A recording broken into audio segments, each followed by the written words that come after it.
Bonjour Isabelle. Bonjour Giovanni. Merci d'avoir accepté l'invitation de la Multiversité Populaire pour notre deuxième interview.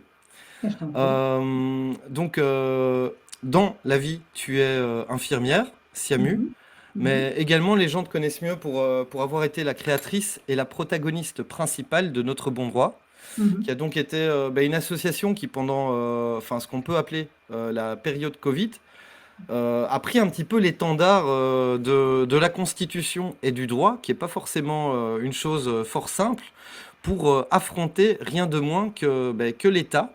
Hein. Tu t'es quand même retrouvé face au ténor du barreau Marc Kuykendall dans plusieurs procès, mhm. et qui se sont révélés être particulièrement coûteux. Je crois que ça n'a pas été simple de faire ça sur une base, je pense, 100% bénévole. 100% bénévole et 100% non subventionné, hein, puisque tout ça a été possible uniquement grâce aux généreux dons des citoyens qui étaient tout aussi inquiets que nous finalement. Ok. Et tu parles d'inquiétude, c'est-à-dire, de mon analyse, ce qui s'est un petit peu passé, c'est il y a un philosophe italien s'appelant Giorgio Agamben qui parle du passage de l'état de droit vers les lois d'exception, qui Mhm, est la préfiguration par définition de ce qui permet, ça réunit les conditions idéales, un petit peu le substrat sur lequel un état totalitaire peut se bâtir. Et on a pu le constater à travers ce qu'on a appelé les mesures sanitaires, mais qui en fait, mhm, de facto, créaient une ségrégation d'ordre social sur base d'arguments sanitaires entre les gens, qui ensuite a été sanctionné de droit et de jure c'était des ordonnances, c'était même pas des lois prises par l'exécutif, où on suspendait en fait l'activité des parlements où on parlait de couvre-feu, de quarantaine, de guerre contre le virus, etc., etc. Et tout ça, c'est un petit peu un vocabulaire très martial en fait, qui mhm, justement caractérise un État autoritaire, pré-totalitaire. Donc mhm. euh, Ici peut-être la question, avant de rentrer peut-être dans le sujet de ce qui était en fait ta vraie vie à la base, donc celle d'une infirmière, c'est du jour au lendemain, tu es devenue une défenseuse des droits et de Mhm. la justice et de l'état de droit, en fait. Ouais, tout Et à donc, c'est fait. un petit peu quel est le bilan que tu tires, on va dire plus ou moins synthétiquement, sur ces 3 dernières années. Ouais. Alors effectivement, hein, on a vu avec entre guillemets l'arrivée, parce que on peut encore discuter sur la véritable date d'arrivée de la Covid-19. Hein. À mon sens, ce virus circulait déjà chez nous déjà fin 2019 et pas du tout début 2020 comme ça nous a été dit, parce que dans ma patientèle, j'avais déjà des patients qui se sont retrouvés pour des très longues hospitalisations et qui avaient été étiquetés à l'époque pneumonie atypique parce qu'ils ne répondaient pas au traitement habituel, sauf qu'à ce moment-là, on ne parlait pas encore du SARS-CoV-2, sauf que ces patients ont été pris en charge directement et aucun n'est décédé parce qu'ils ont été traités comme on le fait habituellement face à des difficultés respiratoires, c'est-à-dire de l'oxygène, des corticoïdes, des antibiotiques, et puis ce qui restait à lutter longtemps, des anticoagulants, c'est-à-dire exactement ce qu'il fallait faire pour la Covid-19. Mais bon, donc on a vu à l'arrivée de la Covid, les gouvernements à travers le monde prendre des mesures très très drastiques et surtout avoir recours à des technologies de surveillance pour suivre les faits et gestes et les mouvements de leurs citoyens, pour vérifier que les citoyens respectaient les mesures de quarantaine et pour tracer la propagation du virus. Alors, moi, quand j'écoute plus la télévision depuis 16 ans maintenant, les seuls médias que j'avais encore à l'oreille, c'est la radio quand je suis dans ma voiture entre deux patients. Et donc, tout ce matraquage médiatique qui a commencé en janvier 2020, je ne l'ai pas vécu. J'étais dans ma bulle. C'est vraiment quand on a annoncé le confinement que je me suis dit, ah merde, il se passe un truc en fait ici. C'est quoi le bazar? Parce que pour une pandémie qui nécessitait qu'on mette tout le pays à l'arrêt, moi, chez mes patients, je ne voyais rien. Et à partir de ce moment-là, les gens ont commencé à mettre leur télé, ils se levaient, ils mettaient leur télévision. Et là, moi, j'ai été rattrapée par le bazar, puisque entre chaque patient, j'avais droit au Flash Info, avec le décompte des morts, alors, on avait l'impression que c'était la guerre, quoi. Comme tu dis, c'était vraiment un climat très martial. Et je voyais mes patients, mais qui se liquéfiaient littéralement dans leur lit ou sur leur chaise. Et je leur disais, mais s'il vous plaît, mais revenez un peu à la réalité. Est-ce que vous voyez des cadavres joncher les trottoirs? Ils sont en train de parler du nombre de décès quotidiens, mais il y a combien de gens qui décèdent en Belgique? Il faut remettre un petit peu en perspective et par rapport aux ordres de grandeur. Enfin, ça me paraissait, la façon dont les médias ont traité l'information, ça me paraissait complètement disproportionné par rapport à ce que je voyais sur le terrain. Parce que moi, je n'ai pas eu de malade. J'ai les premiers cas Covid que j'ai vus, j'ai dû attendre septembre 2020. Pour une sacrée pandémie, j'aurais dû avoir une patientèle, mais décimée. Pas du tout. Je n'avais pas de patient Covid. Personne n'avait le Covid chez moi. Je ne savais pas ce que c'était qu'un Covid. Donc là, je me suis dit, il y a quand même un sacré gap entre ce que moi, première ligne, parce qu'on dit souvent que les médecins généralistes sont la première ligne, mais il y a l'avant-garde encore, il y a les infirmières à domicile, on est 24 heures sur 24 au chevet de nos patients. Je ne voyais rien, la pandémie, je ne sais pas où elle est. Mais par contre, des amendes hyper salées pour non-respect du couvre-feu, des proportions, des choses qui me paraissaient mais complètement pas proportionnelles. Et à un moment donné, où là, je me suis dit, il y a quelque chose qui ne va pas. On est en train de nous dire que les soins intensifs sont obligés d'aller chez Decathlon pour acheter, tu sais, les masques là qu'on met pour faire du snorkeling parce qu'il manque de respirateurs. Ouais, on nous annonce une situation mais cataclysmique dans les hôpitaux. Mais ce qu'on achète, c'est des drones de surveillance. C'est pas des respis, c'est des drones de surveillance. Et là, je me suis dit, il y a un truc qui va pas. C'est pas tellement la santé des gens qui est en danger, c'est notre modèle démocratique. Et à partir de ce moment-là, j'ai commencé à alerter autour de moi en disant la façon dont on traite ça, la façon dont on gère ça, ce n'est pas un problème de santé publique, c'est un problème démocratique. Et si on ne prend pas garde, si on accepte tout ça au nom de la santé publique, on ne va jamais se sortir de ce cycle infernal. Et malheureusement, avec les mois qui ont passé, on a vu que ça ne faisait que se durcir, ce mouvement de restriction au nom de la sécurité. Donc c'est comme ça, en fait, que l'aventure Notre Bon Droit a commencé. Et justement, bon, sans vouloir revenir sur presque 3 ans, je crois un certain regard ferait que ces 3 dernières années, on pourrait commencer à les raconter et ça prendrait 3 ans pour les raconter si on doit raconter toutes les absurdités qu'on a pu constater pendant ces 3 dernières années.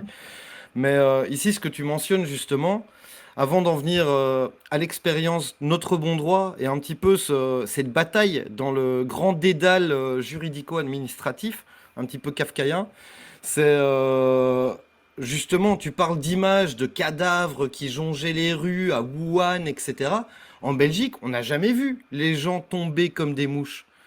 C'est comme si ces images elles-mêmes, elles ont eu lieu au début, mais jamais par la suite, quand la crise est véritablement arrivée.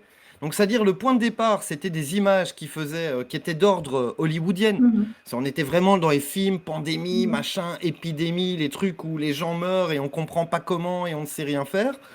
Et ensuite, quand la crise est là, il n'y a personne qui tombe dans les rues. Par contre, on a vu une explosion, effectivement, la grosse vague de mortalité, donc la seule qui statistiquement a créé une vraie différence en termes statistiques par rapport aux années qui précèdent, est celle du premier confinement, qui correspond Au moment où on a cessé de soigner les gens. De un, et surtout à l'enfermement des personnes âgées. C'est ça, au moment où on a cessé de les soigner.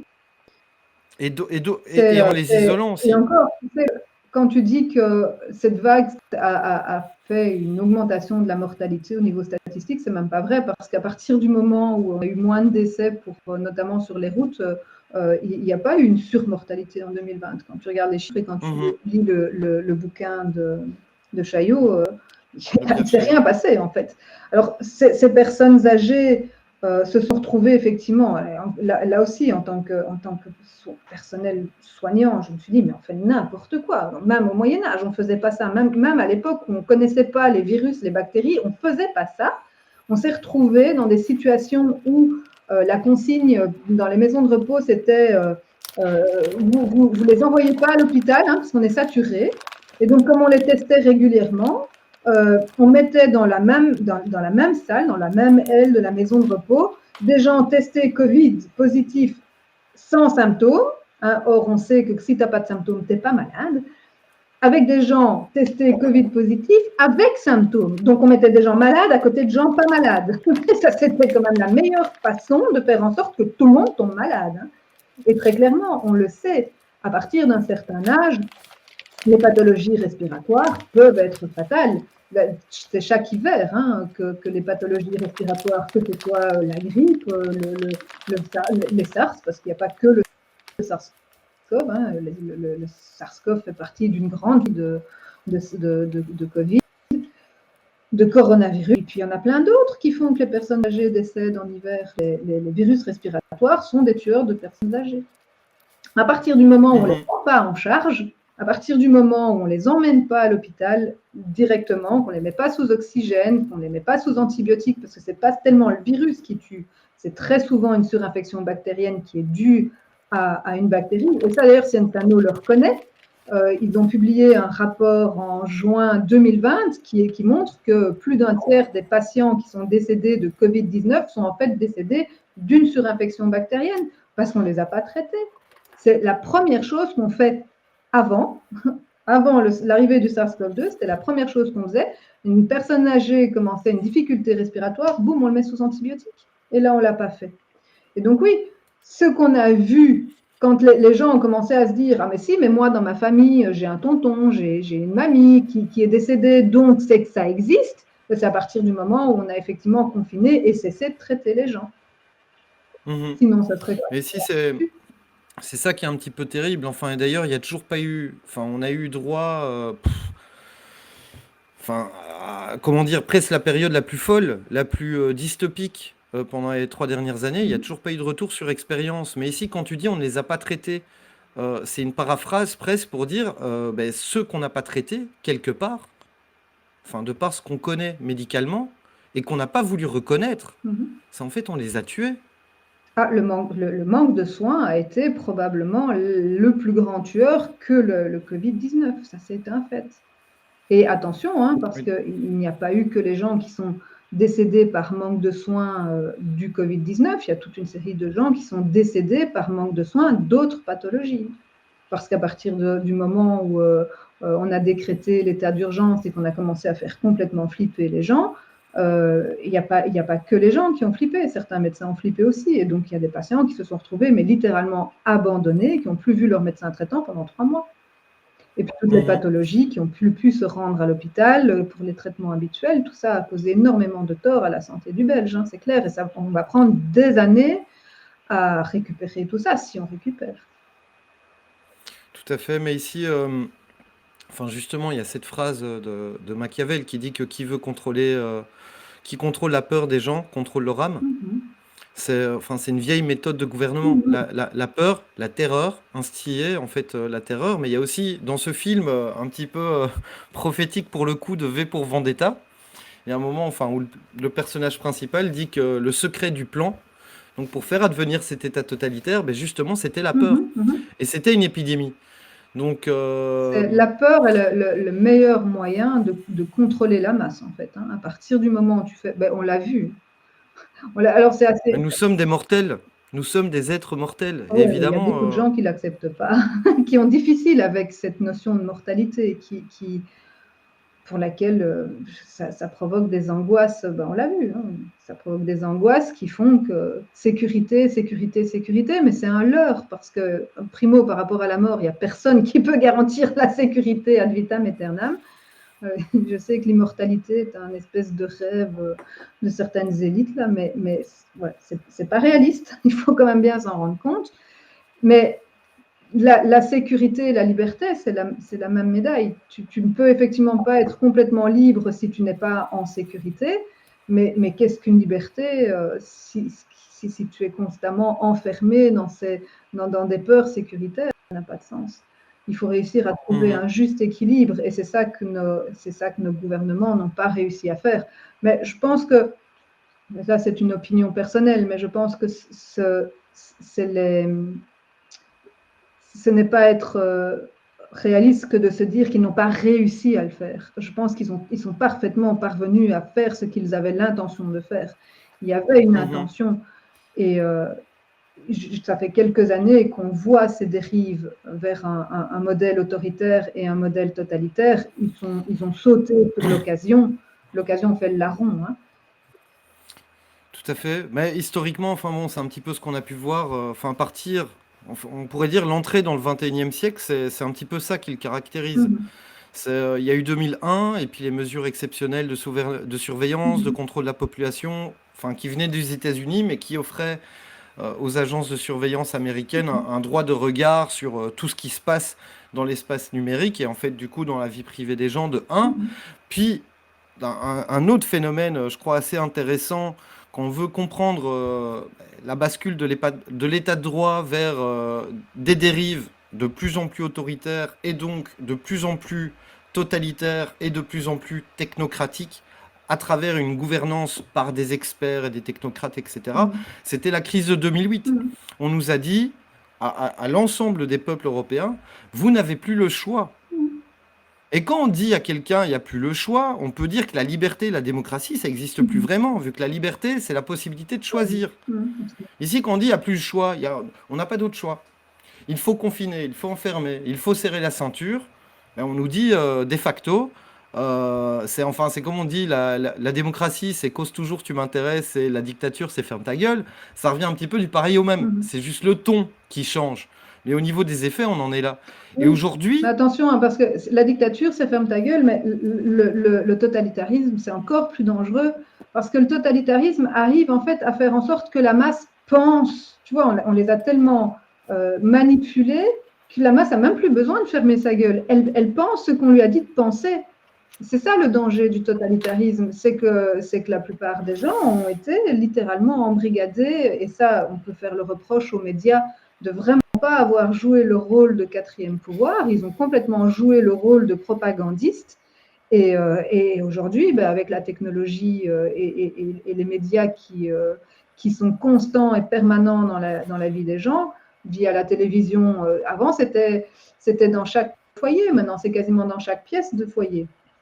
Les écrans de téléphone, enfin bref, ils ont réussi ce tour de force en fait à faire en sorte que les gens n'ont même pas conscience qu'ils ne vivent plus dans une démocratie. C'est tout le danger. Hein. Et le contrôle est devenu petit à petit l'outil de gouvernance qui est de plus en plus utilisé. Et ce n'est pas uniquement en Chine ou dans des pays ouvertement totalitaires, c'est devenu chez nous aussi. Oui, tout à fait. Ben, c'est un petit peu la présence de Big Brother. Est-ce que une philosophe belge, Antoinette Rouvroy, appelle la gouvernance par les algorithmes, en fait. C'est ça. Où on est là et on réussit à instiller ce qu'on veut. Et c'est un mensonge, à force d'être répété, hein, comme le disait l'autre, devient une vérité, quoi. Et à force de le marteler, ça rentre dans les esprits. Et c'est-à-dire, quand bien même, c'est pas forcément cru d'un point de vue intime, du point de vue de la fabrique du consentement et des comportements, on fait comme si. Et donc, on rentre dans des phases de déni, quoi, où il y a un conflit entre l'inconscient et l'inconscient. Et le conscient et l'inconscient, pardon.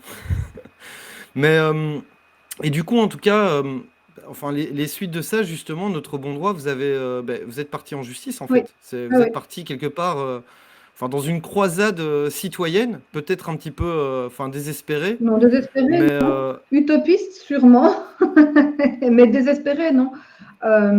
Mais je pense qu'il fallait le faire. Face à ces dérives totalitaires qui clairement nous amènent petit à petit vers une société de crédit social à la chinoise, hein, ce qui amène à des préoccupations gigantesques par rapport à nos modèles démocratiques conventionnels, aux droits fondamentaux. Ça nous semblait essentiel en fait de faire appel à la justice parce que puisque les médias ne jouent plus le rôle de contre-pouvoir, c'était le seul contre-pouvoir aux excès de pouvoir auxquels on devait faire face. Et donc, désespéré, non. Utopique, peut-être, mais désespéré, non. Alors après, on a eu quand même quelques belles surprises. Hein. On n'a pas tout perdu. On a eu quelques belles surprises, et avec les tribunaux qui sont les plus proches du peuple, quelque part, c'est-à-dire les tribunaux civils de première instance. Bon, par contre, on n'a jamais obtenu gain de cause dans les plus hautes juridictions comme la Cour constitutionnelle, mais le fonctionnement de la Cour constitutionnelle, en termes démocratiques, clairement, peut être questionné dans ce pays, hein, quand on sait que les juges de la Cour constitutionnelle sont d'anciens politiques. Donc ici, par exemple, quand on a attaqué le certificat numérique, le CST, eh bien, un des juges de la Cour constitutionnelle était un ancien député qui avait voté pour. Enfin, il y a un conflit d'intérêts évident. Oui, c'est le cas en France également. En France également, clairement. Hein, donc, et ça, les citoyens ne questionnent jamais, en fait, le fonctionnement des institutions, parce que déjà, ce ne sont pas des matières qu'on apprend à l'école, c'est bien dommage. Il y a des cours de CPC qui sont obligatoires, il y a des cours de morale, il y a plein d'espaces qui ne sont absolument pas utilisés pour rendre nos adolescents, pour transformer nos adolescents en adultes politiques matures. Et donc, en fait, jamais personne ne questionne le fonctionnement de nos institutions. C'est quelque chose que je connaissais absolument pas avant la crise Covid. Je m'étais jamais posé la question. Je savais même pas que la Cour constitutionnelle existait. Mais une fois qu'on se pose la question et qu'on voit comment ça fonctionne, en termes de démocratie, il y a clairement des questions à se poser et des réformes à exiger. Tout à fait. C'est là que tu interviens quelque part, parce que le week-end que tu organises en septembre, là, le 30 et le 1er octobre, sont essentiels pour permettre aux citoyens de devenir un peu plus matures politiquement. Et pour ça, franchement, vu le programme, je te remercie parce que c'est du beau boulot. Hein. C'est un petit peu, enfin l'objectif, hein, j'ai des petites prétentions à être, on va dire, un féru d'Aristote en fait, et c'est vraiment essayer d'amener une définition de la citoyenneté qui parle de responsabilité. Et je parle même de cosmo-citoyenneté en l'occurrence, c'est-à-dire c'est vraiment le citoyen, c'est celui qui prend soin de son territoire là où il est. Donc c'est l'idée de penser et d'agir localement. Et pourquoi on met Cosmo? Parce que après il y a plein de choses à savoir et à connaître. Et donc le préfixe de Cosmo, c'est de dire faut continuer d'apprendre, faut être curieux pour pouvoir toujours agir de manière plus adéquate et appropriée pour prendre soin de là où de là où on se trouve, de là où on vit, de là où on habite. Ouais, tout à fait. Et ici, l'objectif du week-end, ce n'est que ça, c'est-à-dire c'est comme tu le dis, par rapport au système scolaire, il est évident. Enfin, je crois qu'on le constate tous. On n'a pas eu d'éducation véritablement au fonctionnement de nos institutions, de 1. Donc, c'est complètement obscur. C'est vraiment, voilà, c'est les politiciens, vous votez tous les 5 ans et vous inquiétez pas, les mecs, ils gèrent. Ouais, et toi, tu n'as pas besoin de comprendre. Contrôle sur ce qu'ils font pendant les 5 ans après. Hein. En gros, on leur donne les clés et puis après ça, s'ils font de la merde et s'ils font n'importe quoi, on peut plus réagir. Ah non, vous devez attendre dans 5 ans. Ça va pas non plus. C'est ça. Et c'est comme si on donnait un entrepreneur, et en fait, bon, quand même, le PIB, c'est 535 milliards d'euros annuels, gérés par des politiciens. Et c'est comme si on disait à un entrepreneur, tiens, et puis l'entrepreneur, il fait ce qu'il veut. Il est censé construire une maison et il va la casser. Et en fait, après, il faut attendre 5 ans pour qu'il soit sanctionné. Et la sanction, c'est on ne va pas voter pour toi. C'est ça. Et après, on les retrouve à l'Europe, etc.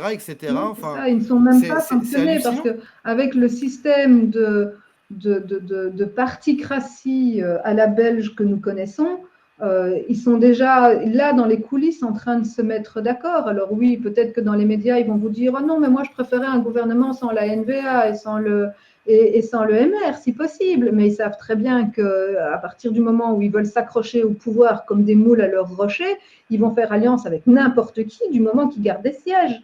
Et donc, en fait, on a toujours les mêmes au pouvoir, ça ne change jamais. Et donc, ils ne sont pas sanctionnés, ils le savent, ils ne le seront jamais. Et donc, ça, c'est vraiment, je pense, le message essentiel en 2023 à faire passer, c'est que 2023, pas plus que 2022, pas plus que 2021, pas plus que 2020 d'ailleurs, n'est une année de pandémie. Par contre, ce sont des années de remise en question fondamentale de la nature de nos démocraties. Et c'est à nous, en fait, c'est au peuple à redevenir, c'est aux citoyens à redevenir le cœur de nos démocraties. C'est nous qui devons faire en sorte de protéger ce qu'on considère devoir être bon dans le modèle dans lequel nous vivons, et à améliorer et à faire évoluer tout ce qu'on considère être obsolète ou ce qui a été perverti. Si on ne fait pas ce travail nous-mêmes, il ne se fera jamais. Il ne faut pas compter sur eux. La seule chose qu'ils veulent, c'est être payés à la fin du mois grâce à nos impôts. Et bien payés, hein. Ils sont nettement mieux payés que moi à la fin du mois. Ah oui, oui. Enfin, on le voit, ils se servent bien, quoi. Enfin, ils se servent les premiers, alors que, enfin, l'idéal, on va dire, du représentant politique, a priori, c'est d'être un serviteur du peuple. Alors qu'ici, plutôt, c'est l'inverse. Clairement. C'est, C'est ça le danger du langage, hein. Ici, quand on parle d'eux en termes de représentants, nous, on entend qu'ils nous représentent, donc ils doivent tenir compte de notre voix, de notre avis, de la direction qu'on veut prendre. Mais dans leur tête, représentants, c'est plutôt, tu sais, c'est comme si on était des arriérés ou des imbéciles qu'il faut. des représentants de commerce, C'est quoi. ça, Ils ouais, veulent ou des vendre leur représentants camelote juridiques, tu sais, et sous prendre tutelle, comme si on était sous tutelle, en fait, hein. leur petite Donc, commission au passage. ouais, une jolie commission. Mais Effectivement. du coup, maintenant, pour en tout cas en revenir peut-être justement à la multiversité, Mhm. c'est toi, en fait, pourquoi tu viens? Qu'est-ce qui t'a motivé en fait à nous rejoindre et accepter notre invitation? Et enfin, qu'est-ce que tu en attends? Ah, écoute, Quelque part, pour moi, qu'est-ce que tu vois dedans? c'est essentiel que les gens qui ont conscience des dérives qu'on est en train de vivre et du mur qu'on va se prendre si on ne fait rien, restent informés. Et donc ça, quand je vois le panel d'invités qui sera là le samedi et le dimanche, c'est juste magnifique pour rester informés. Ils doivent être engagés, mais tu ne peux pas être engagé si tu n'es pas correctement informé. Donc Informé? les deux sont indissociables. Pour être engagé, il faut être informé. Et donc, moi, ce qui me motive à venir ce week-end, c'est que ça permet vraiment de mettre tout son sens à l'expression qui dit que l'avenir, c'est pas ce qui va se passer. L'avenir, c'est ce qu'on commence aujourd'hui à créer. Et donc, pour moi, ce week-end, c'est une façon de mettre quelque part les balises du monde dans lequel on veut vivre Mhm. tous ensemble. Après, on ne sera jamais tous d'accord sur tout, mais c'est ça aussi la démocratie. C'est pas l'objectif non C'est pas plus. l'objectif non plus. Et avec une démocratie directe où chacun peut voter directement pour les lois et pas pour des gens qui vont voter comme leur président de parti de leur dire de faire, même si on n'est pas tous d'accord, à un moment donné, il y a une décision commune qui se décide. Hein. Mhm. Donc voilà, c'est ça pour moi qui le plus motivant, c'est de se dire qu'on peut devenir les co-constructeurs de notre avenir. Mais c'est ça l'idée, c'est vraiment enfin, de créer cet événement qui permet en tout cas déjà de rassembler, de réunir, de faire qu'on se rencontre, et puis de cartographier en fait. Vraiment poser par l'information, avoir une carte, et puis ensuite par l'envie, par le désir, parce que nos imaginaires nous fournissent, Mhm. c'est là de commencer à pouvoir tracer des trajectoires Mhm. pour pouvoir voyager ensemble, se fixer des étapes, des objectifs, des destinations et des lieux à atteindre en fait. Mais pour ça, l'information est évidemment fondamentale, mais puis il faut passer de l'information À l'action. à l'action. Mhm. Et là, on peut parler d'information plutôt que de sortir d'une infobésité Mhm. où on mange de l'info pour toujours Oui, consommer de l'info, mais et puis après, on est là, on fait et quoi? on fait quoi maintenant? Maintenant, il faut agir. C'est la question essentielle que la plupart des gens se posent. Hein, et ils ont effectivement pendant 3 ans, ils se sont nourris d'informations et grâce à toute une série de médias alternatifs, ils ont pu sortir du cercle vicieux de la propagande. Mais à un moment donné, effectivement, il faut faire quelque chose avec ça. Il ne faut pas se contenter de savoir. Après, il faut agir. Et donc, Voilà. c'est tout l'objectif, je pense, de ton week-end, hein. Donc, j'espère que les personnes qui nous regardent seront nombreuses à nous rejoindre. Parce qu'évidemment, enfin voilà, on a des super intervenants, il y a Mmh. une équipe de bénévoles absolument magique. Mais l'objectif, c'est vraiment de faire ça enfin, avec le public. Mmh. Donc l'événement est vraiment aussi participatif, nous met en jambes. C'est pas que des conférences, on est là pour écouter. C'est surtout offrir un cadre, je crois, convivial Mmh. et qui permettent, comme tu le dis très bien, de co-construire, en fait, de poser les bases et les jalons Mmh. de ce qu'on a envie de co-créer ensemble. Ouais, Donc, en tout cas, ce sera un plaisir vraiment de t'y accueillir. merci. Et, et je crois que bon, c'est c'est ici qu'on peut se dire au revoir. Mais Je te souhaite, une bonne continuation pour la préparation, hein, parce que c'est pas rien de jouer un week-end comme ça, et on se retrouve, dans 2 week-ends, 3 week-ends, par là. ouais, c'est dans 3 week-ends, Dans dis 3 pas deux. week-ends. Sinon, il n'y aura Et pas le temps. encore tout ça pour organiser. On est à la bourre. Allez, bon Ok. après-midi. Mais à toi aussi, Isa. Salut, Au au revoir. revoir. Coupé!